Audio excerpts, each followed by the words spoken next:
Start कीजिए। ठीक है, ठीक है।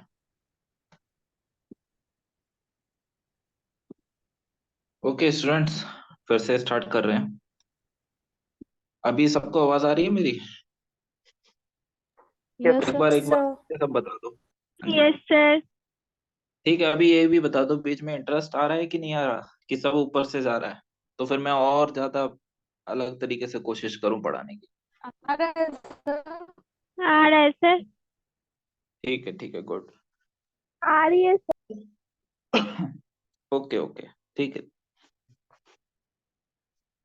हाँ, तो अभी जैसे हम बिग बैंग थ्योरी की बात कर रहे थे, ठीक है, थोड़ा शॉर्ट में करते हैं और थोड़ा सा आप समझते चले जाइए साथ में। मुझे नहीं लगता कि बाइलेटरल बातें हो पाएंगी, यूनिलेटरल है। मैं कोशिश करूंगा कि ज्यादा से ज्यादा चीजों को मैं एक्सप्लेन कर सकूं। इन बिटवीन क्वेरीज अगर हो तो आप एक काम कीजिएगा, सेशन के बाद पूछ लीजिएगा। I will be available there also. ठीक है। यहाँ पर हम कहाँ पर पहुंचे थे? सिंगुलैरिटी पे। ठीक है, एक बार फिर से बता देता हूँ कि एक उन्होंने क्या कहा था, किसने? जॉर्जेस लिमेत्रे ने।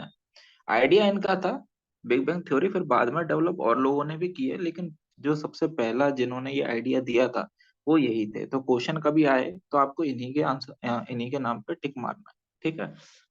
इन्होंने, इनका आइडिया ये था कि सबसे पहले एक छोटी सी इन्फिनेटली स्मॉल चीज थी। ठीक है, इसका किसी को नहीं पता क्या था, क्या शेप था, क्या नहीं, इसलिए उन्होंने एक डॉट कह दिया। ठीक है, इसकी जो डेंसिटी थी बहुत ज्यादा थी। डेंसिटी मतलब होता है कि डेंसिटी का फॉर्मूला होता है मास पर यूनिट वॉल्यूम। यानी कि इसमें जो वजन है, वजन या फिर इसमें जो पार्टिकल्स होंगे या जो कंटेंट होगा वो इतना डेंस होगा जिसको कभी नापा भी नहीं जा सकता, वो इन्फानाइट था। ठीक है। तो इन्फानाइटली डेंस थी, उसका टेम्परेचर इन्फानाइट था, और फिर ये एक दिन एक्सप्लोड कर जाता है, उन्होंने बताया। और अभी के साइंटिफिक एविडेंसेस भी ये बताते हैं कि ये 15 बिलियन ईयर्स पहले हुआ था। ठीक है। ये एक्सप्लोड होने के बाद कुछ कुछ छोटे छोटे डॉट्स बने, पार्टिकल्स बने।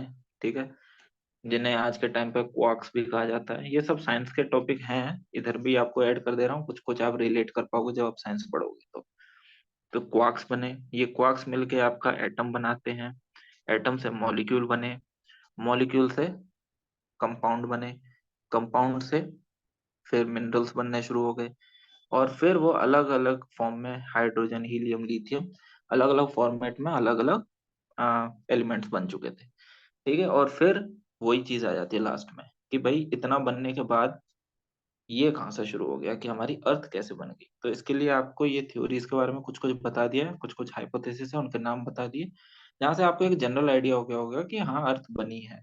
इतना तो समझ में आ ही गया होगा। ठीक है। यहाँ पर आपका बिग बैंग थ्योरी का टॉपिक खत्म हो जाता है। एक इसमें जो मेन इंपॉर्टेंट चीज है वो है रेड शिफ्ट और ब्लू शिफ्ट। ठीक है। उस डेप्थ में मैं अभी जा नहीं रहा, वो आप अपनी साइंस की क्लास में आप उसके कंप्लीट कीजिएगा। ये चीज अभी न्यूज में भी पिछले 2-3 सालों से चल रही है, खास करके अभी जो जेम्स वेब टेलीस्कोप लॉन्च किया था, इन्होंने भी उसका एविडेंसेस दिए। ठीक है। All right. तो यहाँ पर हमारे एक यूनिवर्स का फॉर्मेशन समझ में आ गया, और अर्थ कैसे कैसे बनी थी वो भी कुछ हद तक समझ में आ गया। अर्थ का बनने का एक बार फिर से थोड़ा सा आइडिया दे देता हूँ कि ये कहा जाता है कि छोटे छोटे पार्टिकल्स थे। ठीक है, ये आपस में जब टकराए तो ये कोर बना दिया इन्होंने। कोर बनाया तो इसके ऊपर और पार्टिकल्स जो थे वो और आसपास सराउंडिंग में कलेक्ट होते होते एक अर्थ का फॉर्मेशन हुआ। ठीक है। अब इस चीज को ही थोड़ा सा और डेप्थ में बता देता हूँ। इधर एक कंसेप्ट आता है जिसे हम बोलते हैं डेंसिटी डिफरेंशिएशन। ठीक है, ये चीज आगे काम आएगी। अभी एक चीज होती है बेटा, बताने से पहले, आगे का बढ़ने से पहले बता देता हूँ कि जैसे हम बोलते हैं कनेक्टिंग द डॉट्स। यानी कि कभी बचपन में जब हम ड्राइंग बनाते थे तो हमारे मम्मी पापा या हमारे टीचर हमें एक ड्राइंग का एक शेप दे देते थे। ठीक है, कि ये डॉट्स हैं और इन्हें आप मिलाइए। ठीक है, तो आप इन्हें मिलाते थे। ठीक है, और एक डायग्राम बन जाता था। तो उसी तरीके से अभी यहाँ पर क्या चल रहा है कि मैं आपको ये डॉट्स दे रहा हूँ, जैसे डेंसिटी डिफरेंशिएशन या बिग बैंग या रेड शिफ्ट, ब्लू शिफ्ट, ये क्या है? ये सब एक डॉट्स है। ठीक है, अभी आप ये सोचोगे कि हमें डायग्राम नहीं दिख रही, लेकिन डायग्राम तो तब बनेगी ना जब आपको डॉट्स डॉट्स मिल जाएंगे। अब ये जब आपस में कनेक्ट होंगे, ठीक है, तो ऑटोमेटिकली एक डायग्राम बन जाएगी। ठीक है, तो ऐसे ही एक डॉट है डेंसिटी डिफरेंशिएशन का। अब ये क्या चीज है? डेंसिटी डिफरेंशिएशन ऐसे समझो कि मान लो एक बीकर लेते हो या फिर एक कंटेनर लेते हो, उसमें आप थोड़े से बड़े पत्थर, फिर छोटे पत्थर, फिर और छोटे, ठीक है, इस तरीके के पत्थरों का एक मिक्सचर लेते हो और इसे इसमें डाल देते हो पानी में।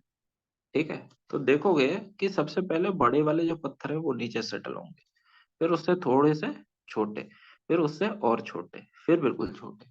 ठीक है, ये ऐसा जो डिफरेंस आ रहा है कि ये वाले जो पत्थर हैं बड़े वाले वो नीचे, फिर उसके ऊपर थोड़े कम, उसके ऊपर थोड़े कम, उसके ऊपर, ये कैसे आ रहा है? क्योंकि सबकी डेंसिटी अलग है। जो सबसे ज्यादा डेंस चीज होगी वो सबसे नीचे जाएगी, क्योंकि उसकी ग्रेविटी ज्यादा होगी। ठीक है, और उससे कम वाली जो डेंसिटी होगी वो उसके ऊपर वाली, और उससे कम, और उसके ऊपर वाली और कम।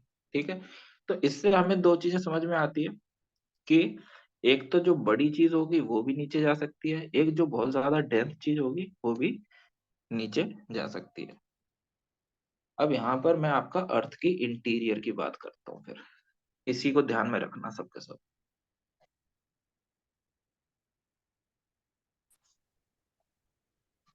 ठीक है, तो आपने अभी तक पढ़ाई वढ़ाई करी है, तो उस बीच में आपको एक अंदाजा होगा कि अर्थ जो है उसके बहुत सारे अंदर लेयर्स हैं। ठीक है, इसमें ये हो गया बाहर का सरफेस, अर्थ के अंदर कोर है, कोर के ऊपर है आउटर कोर, जैसे मोल्टन फॉर्म में बोलते हैं, उसके ऊपर है मेंटल, उसके ऊपर है अपर मेंटल, और उसके ऊपर है क्रस्ट। ठीक है, यानी कि ये बहुत सारी लेयर्स में अर्थ अंदर बनी हुई है। ये ऐसा क्यों है? ऐसा है इसकी वजह से, जैसे हम बोलते हैं डेंसिटी डिफरेंशिएशन। जो सबसे ज्यादा डेंस चीज है वो अर्थ के सेंटर में, जो उससे कम है वो अर्थ के सेंटर से थोड़ा बाहर, और उससे कम थोड़ा बाहर, उसके कम थोड़ा बाहर, और उससे कम सबसे बाहर। ठीक है, यहाँ पे मैं एक छोटा सा साथ में कि अर्थ की जो एवरेज डेंसिटी है, एवरेज डेंसिटी वो है 5.5। ठीक है, 5.5 आगे कुछ डेसिमल वैल्यू पे, बट 5.5 अप्रोक्सीमेशन में आप समझ लीजिए। ठीक है, ये होगी अर्थ की एवरेज डेंसिटी। अर्थ का जो कोर है, कोर यानी कि अर्थ का जो सेंटर का जो हिस्सा है, कोर की डेंसिटी है 11। तो आप समझ रहे होंगे कि अर्थ की जो एवरेज डेंसिटी है वो तो 5.5 है, लेकिन जो कोर है वो 11 है। जो आउटर क्रस्ट है, इस बाहरी हिस्से को क्रस्ट बोला जाता है। क्या बोला जाता है?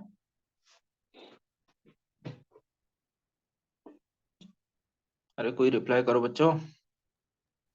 क्रस्ट। क्रस्ट, ठीक है, ठीक है।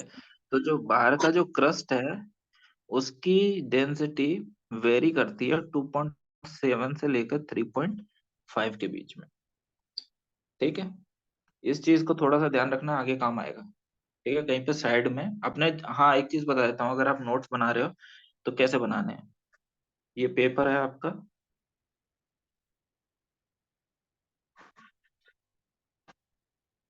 ये आपका पेपर है, तो इसमें आप इतनी मार्जिन इधर की और इतनी मार्जिन इधर की, ये दोनों मार्जिन जो है साइड की, इनको छोड़ते हुए चलिए। और जो भी मैं कुछ बता रहा हूँ उसमें जहां जहां मैं बोल रहा हूँ कि इसे नोट कीजिए, उसे नोट करना। जहां पे समझने की बात है तो उधर कोई डायग्राम बना रहा हूँ जो आपको समझ में आ रही है, तो उस डायग्राम को भी साथ में ड्रॉ कर लेना। ठीक है, फिर नोट करते हुए चलना। ये वाली जो स्पेस है और ये वाली स्पेस है, ये इसलिए छोड़नी है कि कुछ वैल्यू एडिशन होता है, जैसे कि ये वाला कोर की डेंसिटी, क्रस्ट की डेंसिटी, ये सब आप इधर इधर साइड साइड में लिखते हुए चलना। और नोट्स बनने के बाद भी कल के दिन कुछ और मुझे ध्यान आ जाता है या कहीं और नोट्स से आप पढ़ते हो, तो वहां पे कुछ एक्स्ट्रा कंटेंट मिलता है, तो वो भी आप इसी टॉपिक के साथ साइड साइड में लिख सकते हो। ठीक है, ये मेरा सजेशन है, ये मैं भी फॉलो करता हूँ और काफी बच्चे भी करते हैं, आप भी कर सकते हो। हाँ, तो मैंने क्या बताया आपको कि डेंसिटी जो है वो क्रस्ट की है 2.7 से 3.5, कोर की है 11 और एवरेज डेंसिटी है 5.5। इससे क्या समझ में आता है कि जो अंदर का जो हिस्सा है ये सबसे ज्यादा डेंस है, ये वाला हिस्सा, और जो आउटर का हिस्सा है वो सबसे कम डेंस है, ये वाला हिस्सा जो बाहर का है। ठीक है, तो इसका मतलब क्या हुआ कि जब अर्थ बनी होगी तब इसमें जितना भी सबसे ज्यादा हैवी एलिमेंट होंगे वो सब अंदर की तरफ आके सेटल हो गए होंगे। ठीक है, और जो उससे हल्के एलिमेंट्स होंगे वो उसके बाहर बाहर सेटल हो गए होंगे। ठीक है, इसी के पीछे एक कंसेप्ट था पहले, अभी वो माना नहीं जाता है ज्यादातर केसेस में, लेकिन फिर भी उसको कैसे माना जाता है कि जो आउटर एरिया है उसको बोला जाता था कि ये सियाल का बना हुआ है। ठीक है, सिलिका प्लस एल्यूमिनियम का। जो बीच का हिस्सा है उसको, या फिर नीचे का हिस्सा जो है उसे सीमा का बोला जाता है, यानी कि सिलिका प्लस मैंगनीज। और जो सबसे जो कोर का एरिया है उसको बोला जाता था नीफे का बना, यानी कि निकल प्लस एफई। किसका फॉर्मूला है, बताओ बताओ बताओ जल्दी। आयरन। आयरन से। आयरन का। ठीक है, तो कोर माना जाता है नीफे का, मेंटल माना जाता है सीमा का बना हुआ है, और क्रस्ट माना जाता था कि सियाल का बना हुआ है। लेकिन अब ये वैलिड नहीं है, क्योंकि अब हमें पता है कि प्लेट टेक्टोनिक्स हैं, प्लेट्स भी होती हैं, तो उधर सियाल सीमा का फॉर्मूला फिट नहीं बैठता। लेकिन कहीं ना कहीं ये विजिबल आज भी है। तो इससे हमें क्या समझ में आता है कि अगर हमसे कोई बोले कि अर्थ के अंदर का जो लेयर्ड स्ट्रक्चर है, यानी कि लेयर में है, तो वो क्यों है? क्योंकि यहाँ पर डेंसिटी डिफरेंशिएशन ने काम किया था।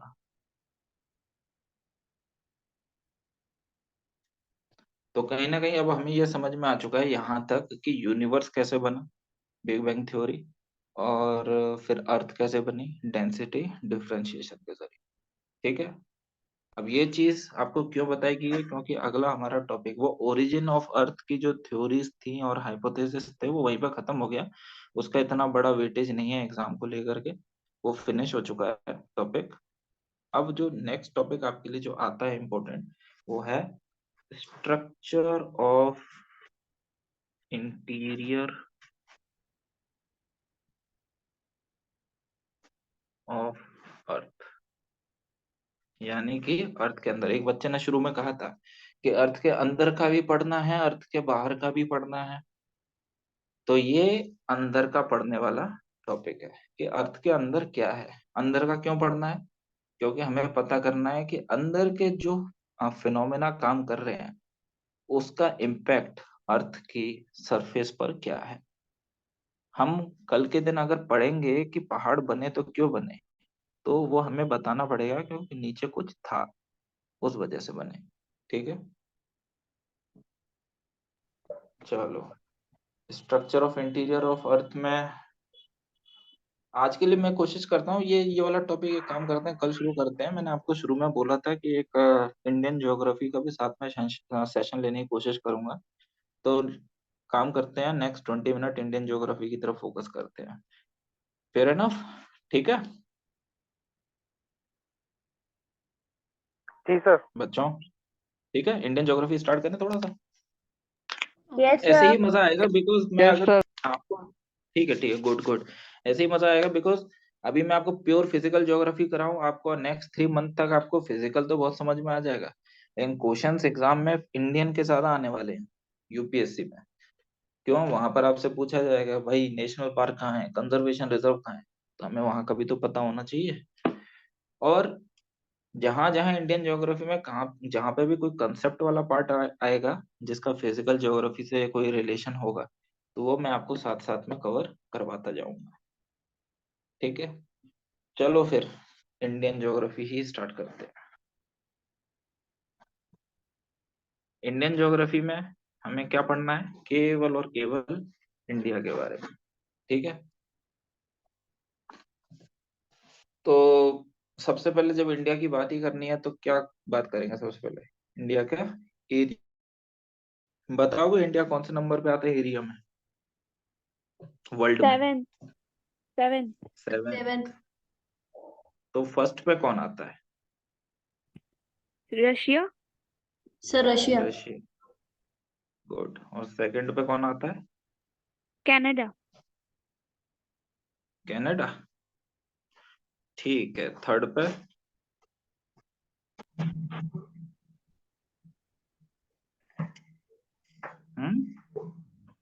कोई है थर्ड वाला भी? आई थिंक चाइना आता है, नॉट कंफर्म। चाइना फर्स्ट पे आता है। चलो ठीक है, इंडिया तो आपने बता दिया 7th पे आता है। फर्स्ट पे एक बच्चे ने बताया रशिया आता है, ठीक है। और सेकंड पे बताया किसी ने कनाडा भी आता है, ठीक है। थर्ड पे आता है यूएसए, ठीक है। फोर्थ पे आता है चाइना। फिफ्थ पे आता है ब्राजील। सिक्स्थ पे आता है ऑस्ट्रेलिया, ठीक है। और सेवेंथ पे तो इंडिया है ही है। इसको आप नोट कर लेना, वैसे इसका उतना जरूरी है नहीं, एक ये जनरल पर्सपेक्टिव है। इंडिया है इतना बड़ा कि एक तो पूरा का पूरा कॉन्टिनेंट है, सिर्फ वो इंडिया से नेक्स्ट ही बड़ा है। तो इंडिया का साइज आप इससे अंदाजा लगा लो। फिगर्स में अगर आप जाओगे तो उसको नोट कर लीजिए, इंडिया का एरिया है 3.28 मिलियन किलोमीटर स्क्वायर, या फिर वैसे बोलना चाहो तो 32.8 लाख किलोमीटर स्क्वायर। ये इंडिया का एरिया है, ठीक है। और इंडिया जो है उसका वर्ल्ड में, वर्ल्ड का जो परसेंटेज है एरिया वाइज, तो इंडिया वर्ल्ड के एरिया के हिसाब से 2.4% एरिया कवर करता है, ठीक है। इंडिया की पॉपुलेशन कितनी है, कोई बताएगा?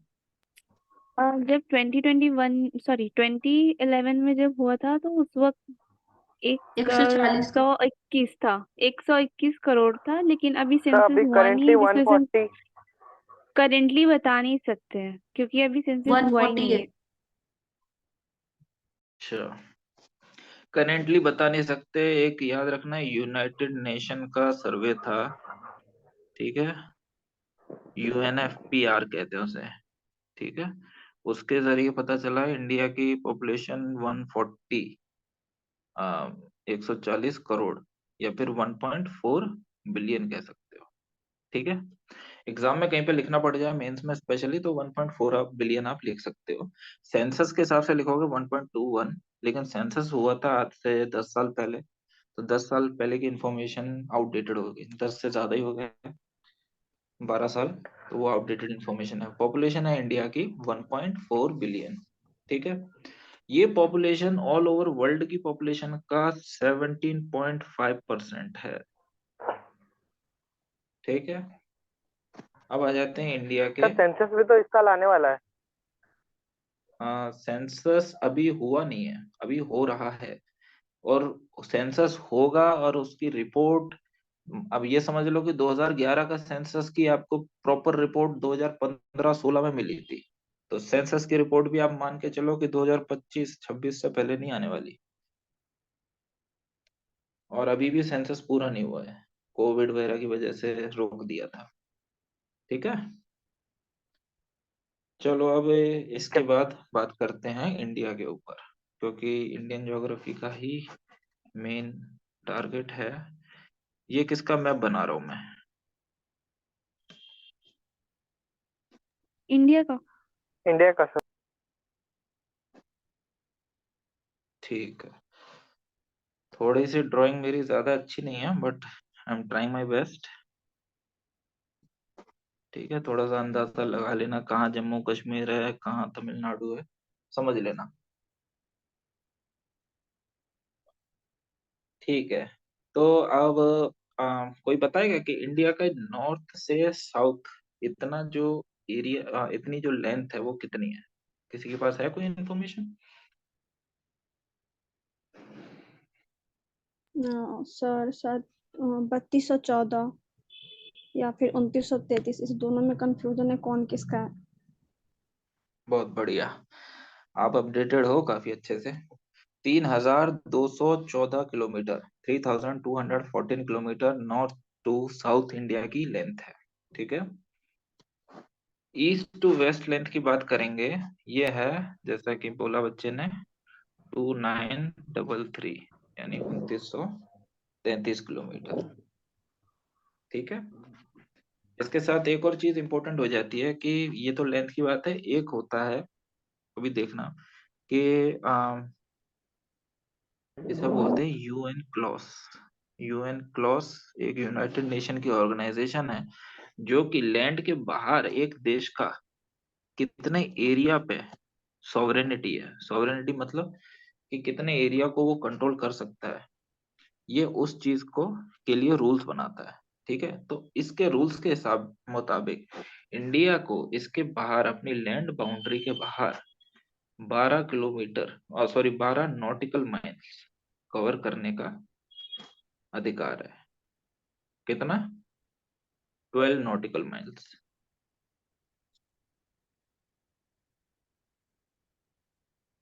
12 नॉटिकल माइल्स मतलब होता है तुम्हारा लगभग 20, 21, 21.9 किलोमीटर। ठीक है, यानी कि इंडिया का जो एरिया है उसके बाहर भी जो उसकी टेरिटरी यानी उसका जो कंट्रोल गिना जाएगा वो 21.9 किलोमीटर आगे तक गिना जाएगा। ठीक है, ये फैक्ट्स आप लोग नोट करते जा रहे हो ना? Yes sir. ठीक है ठीक है, ये यस सब सर। आप इंडियन, ठीक है, गुड गुड गुड। तो सर एक इंडियन बार ज्योग्राफी का आप interrupt ये करूंगा। समझ। काफी सारे बच्चों को ना हाँ जी, पॉलिटिकल मैप के बारे में भी आइडिया नहीं है कि कौन सा स्टेट किधर है, क्या कैपिटल है, तो वो भी थोड़ा सा इनको बता देना। अच्छा अच्छा अच्छा, ठीक है बच्चों।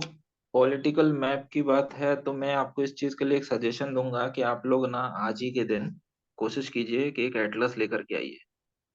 ठीक है सारे बच्चे, और कोशिश करना कि ये ओरिएंट ब्लैक स्वान की हो।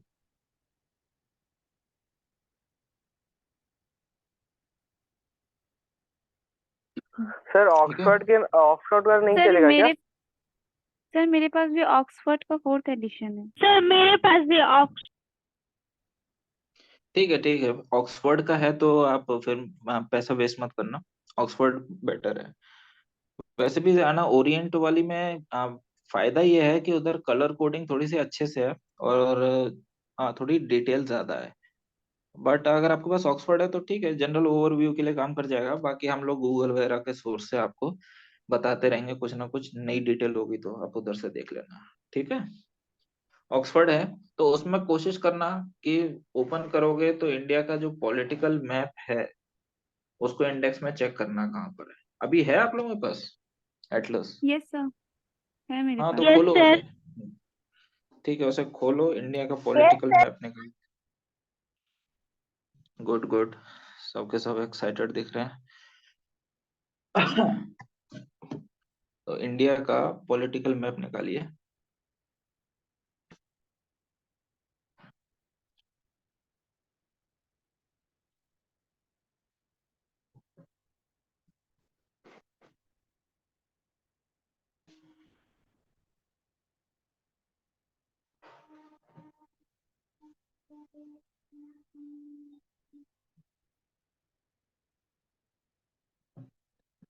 दिख रहा है आपको सबको स्क्रीन पे? Yes sir. Yes sir. Yes sir. ठीक है, ये है बच्चों पॉलिटिकल मैप। ठीक है, इसे पॉलिटिकल मैप क्यों कहा जाता है? क्योंकि इनकी एक सेकंड,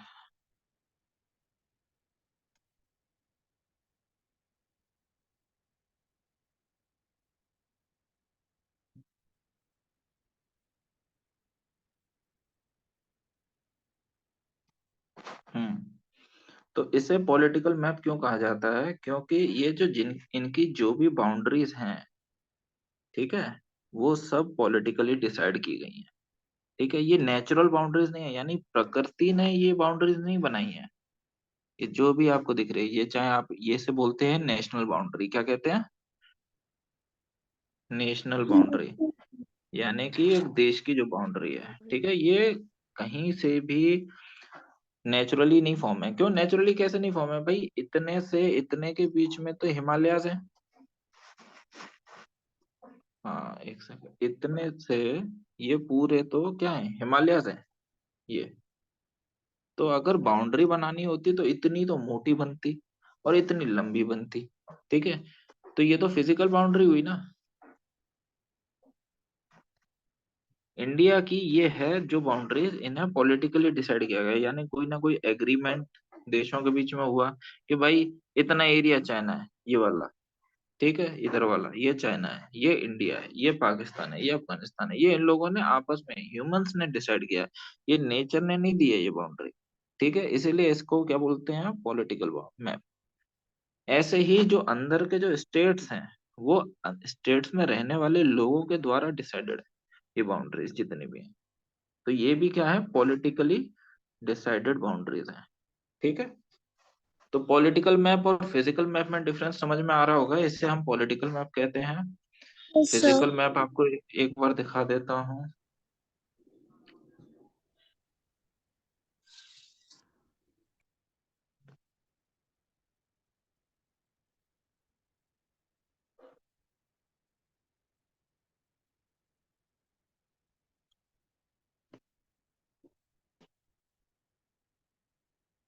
ठीक है, ये रहा अपना फिजिकल मैप। तो हमें जो पहले वो स्टेट्स की बाउंड्रीज जो दिख रही थी, वो यहाँ पे दिख रही हैं क्या, कहीं नहीं, क्योंकि यहाँ पर इस मैप में बताया जाएगा कि पहाड़ कहाँ है, प्लेन कहाँ पे है, नदियां कहाँ पर है, प्लेट्यू कहाँ पर है, ठीक है।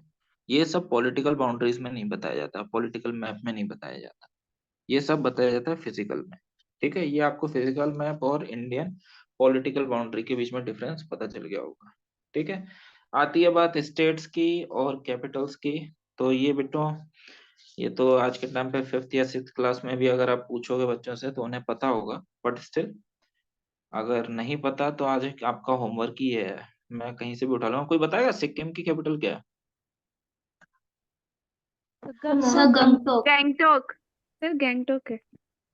नागालैंड, कोहिमा। कोहिमा। मेघालय, शिलोंग। शिलोंग।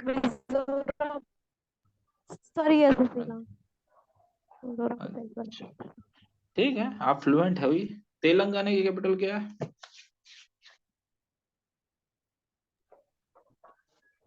हैदराबाद। तेलंगाना की हैदराबाद है। अच्छा। हैदराबाद। और आंध्रा की कैपिटल क्या है? हैदराबाद। अच्छा, तेलंगाना की भी हैदराबाद, आंध्रा की भी हैदराबाद। यस सर, मैंने अमरावती तो में यही शायद पढ़ा है। सुना था पर पता नहीं। अच्छा चेक करना, अमरावती तो नहीं है, ठीक है। एक बार इसको रिफाइन कर लेना, वैसे उतना इम्पोर्टेंट है नहीं, लेकिन अगर थोड़ा सा फ्लुएंट होते हो इन्फॉर्मेशन में तो ज्यादा कॉन्फिडेंस रहता है, ठीक है। कैपिटल बाउंड्रीज याद रखना। अच्छा, इंडिया में टोटल स्टेट्स और यूनियन टेरिटरीज कितनी है, बताएगा कोई? 28 states and 8 union territories. 28 है सर। 28 स्टेट्स हैं और यूटीज 8 है, 9 है। 9 है, और 8 8 है सर। अच्छा 8 है। बताना जरा 8 के नाम, चलो एक एक करके बताओ। सबसे पहली दमन and Diu, Dadra and Nagar Haveli, Daman and Puducherry Diu. और रुको रुको, दमन एंड दीव एक है, हाँ? और नहीं दादरा एंड नगर सर, हवेली एक है, नो। दोनों एक है। हाँ एक है। गुड, ठीक है। और पुदुचेरी बताया किसी ने, आप ही ने बताया शायद। और sir Jammu and Kashmir. Lakshadweep. Andaman Nicobar. Lakshadweep, Andaman Nicobar, Ladakh. Okay good. Ladakh. Delhi. Delhi. ठीक है दिल्ली। और चंडीगढ़। चंडीगढ़। सर पौंडीचेरी। पुदुचेरी हो गया। सोचो सोचो क्या रह रहा है। कश्मीर। हम्म। कश्मीर नहीं लिखा आपने, कश्मीर जम्मू है। Kashmir. Very good, Jammu and Kashmir. ठीक है। Kashmir yes sir. Jammu and Kashmir और लद्दाख ये यूनियन टेरिटरी कब बने? सर ये बने हैं 2019 में। ठीक है। J&K reorganisation act 2019। ठीक है। आरुष सर, आपकी कंप्लेंट मेरे को हिसाब से तो वैलिड नहीं है, बच्चों को सब मालूम है।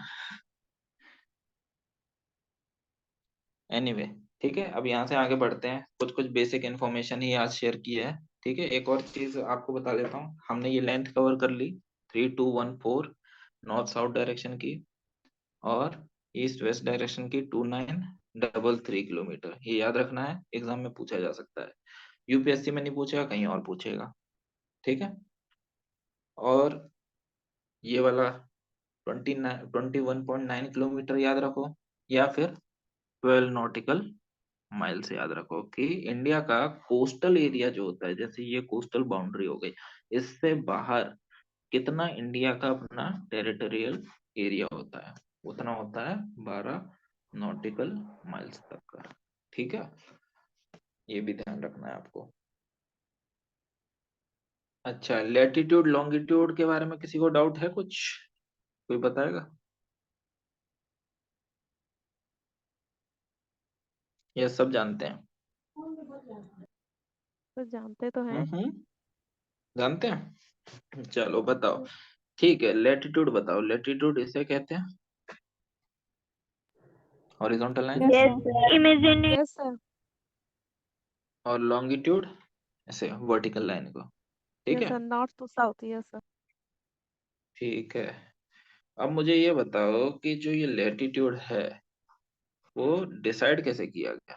मतलब कि ये 0 डिग्री, इसको 30 डिग्री, इसको 60 डिग्री, यहाँ पे 90 डिग्री। ठीक है, और वो भी ये नॉर्थ ऐसे ही नीचे होगा। ये लेटीट्यूड डिसाइड कैसे कर गए कि सर भाई सन की यही? रेस। तो सन की रेस। हम्म? सर सन की रेस से डिसाइड हुई है। अच्छा, सन की रेस से कैसे? सर बोलो बोलो। अरे कोई बात नहीं, गलत होगा और क्या होगा, सीखने के लिए तो बैठे हैं सबके सब। ट्राई करो। जो बोल रहे थे अभी सन की रेस के लिए, बेटा बोलो, क्या लगता है कि सन की रेस से कैसे डिसाइड होता है? मे बी जहाँ पे सन की रेस जल्दी पहुंचती हो वो जीरो, मतलब जो इक्वेटर पे सबसे पहले पहुंचती हो वहां पे 0 डिग्री, और जहाँ जिस स्पीड से कम पहुंचती हो वहां उस हिसाब से डिग्री नापती है। अच्छा, चलो ठीक है, कोशिश अच्छी थी। अब मैं आप लोगों का ये थोड़ा सा आइडिया क्लियर कर देता हूँ कैसे नापा, कैसे लेटीट्यूड नापे गए, क्या तरीका है, और इसी के साथ आज सेशन एंड कर देंगे। ठीक है, बाकी आगे का कल स्टार्ट करेंगे। थोड़ा सा मजा आया आज, कुछ जानने में कुछ इम्पैक्ट हुआ? Yes sir. Yes yes yes sir. Sir. Good good. ठीक है, तो सबसे पहले लेटीट्यूड समझो। ये हो गया आपका ग्लोब, यानी कि अर्थ। ठीक है, ये हो गया 0 डिग्री। ठीक है। इक्वेटर। अब एक, हाँ इक्वेटर। ठीक है, अब एक काम करते हैं, जैसे केक होता है ना तो उसको बीच से ऐसे काट लेते हैं, ऐसे ही इसको भी अर्थ को काट लेते हैं। ठीक है।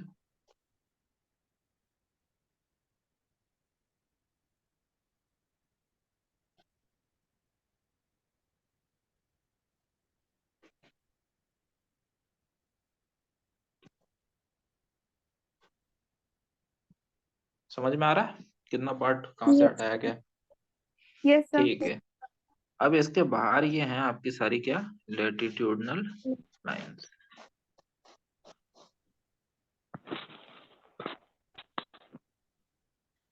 ठीक है, अब ये नापा कैसे गया होगा लैटिट्यूड।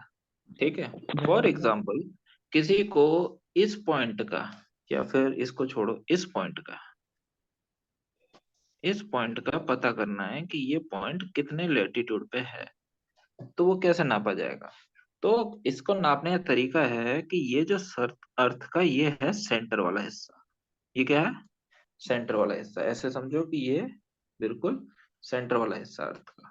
ठीक है, और इस सेंटर वाले हिस्से से ये जो 0 डिग्री है ये इसके बराबर पे ही है, इवन इसको आप 0 डिग्री ही मानो। ठीक है, ये वाला जो लैटिट्यूड है इसी को हम 0 डिग्री कह रहे हैं। ठीक है, ठीक है, तो ये भी 0 डिग्री पर ही है सेंटर, क्योंकि सेंटर तो बीच में ही होगा ना, और 0 डिग्री भी बीच पे है। 0 डिग्री कहाँ से क्यों बोला गया है इसे, इसको बोला गया है इक्वेटर। इक्वेटर क्यों बोला गया है, क्योंकि ये अर्थ को बीच में से काटता है। ठीक है, एक ब्लेड ले लो, उसे अर्थ के बीच से निकालोगे तो वो 0 डिग्री से निकाला। ठीक है, तो इस प्लेन को ध्यान में रखते हुए एक लैटिट्यूड बना दिया जिसको बोला गया 0 डिग्री। ठीक है, उसी लैटिट्यूड के बराबरी पर अर्थ का सेंटर है, अर्थ का बीच का हिस्सा है, वो भी 0 डिग्री है। ठीक है, अब यहां से एक लाइन ये खींची बाहर की तरफ, और ये वाला जो पॉइंट था, ये वाला समझ रहे हो, ये वाला पॉइंट का ही तो हमें बताना था। आपको समझ में आ रहा है, किसी को ऊपर से तो नहीं जा रहा, अभी भी बता दो। सर सर मेरे को समझ आ रहा समझ नहीं है। आ रहा सर। हम्म, सर मेरे को सर नहीं आया प्लीज समझ। रिपीट। ठीक है, आपको नहीं आया, मैं एक बार फिर से चलो दोबारा से ड्रॉ कर देता हूँ, not a big deal. Session of होने वाला है सर अभी। कितना टाइम बाकी है sir? 10 second maximum, 10-12 second. Okay, तो बच्चों इसको कल के लिए रखा जाए क्या? Okay sir. यस चलो सर। ठीक।